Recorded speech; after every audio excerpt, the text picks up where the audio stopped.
Shortly before coming out to the Singapore meeting, the National Telecommunications and Information Agency, or the NTIA, made an announcement, an historic announcement really. It's certainly in terms of the internet and in terms of our position in the internet, and that is to start the process to transition some key functions that it's had ultimate oversight of for quite some time.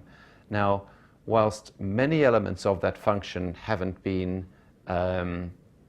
substantial in practice, they've nevertheless very powerfully symbolic, and that set many thought processes running throughout the entire community, and a recognition that we have to step up to the mark and get on with doing the work that's required. And it's very interesting when you see the output from the NTIA. It references the fact that this work can be done in a bottom-up, multi-stakeholder way, which of course rings a very nice bell for us within the GNSO, because that is the way in which we develop our policies and do our work. So this gives us a very good opportunity to begin to participate in this process, and it clearly goes well beyond the GNSO, but we have an opportunity to collaborate and work with members of the ICANN community, and in fact more broadly than that, to bring in others into the discussion about the transitioning of these NTIA functions that have historically been closely linked to the role of the US government because of its historic role in the oversight of the creation of some key internet parameters and protocols. And so this gives us a really interesting opportunity to start to do some of these things. However, it's a whole lot more work that we didn't have on our plates previously, and one of the issues we've got to think about is capacity. How do you envision the GNSO Council or the GNSO as a whole contributing to these discussions? That's a really interesting point. I mean, the GNSO Council's role within the GNSO is as the policy management body.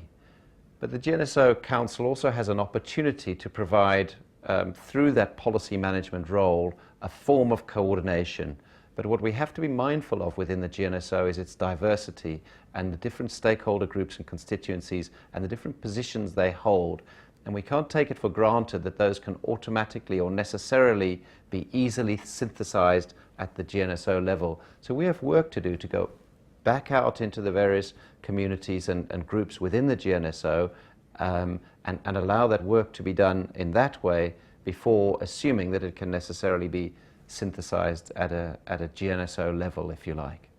And do you envision that? I mean, will there ultimately be a quote-unquote GNSO position or a GNSO Council position, or do you view that as a much broader suite of feedback that is going to be shared?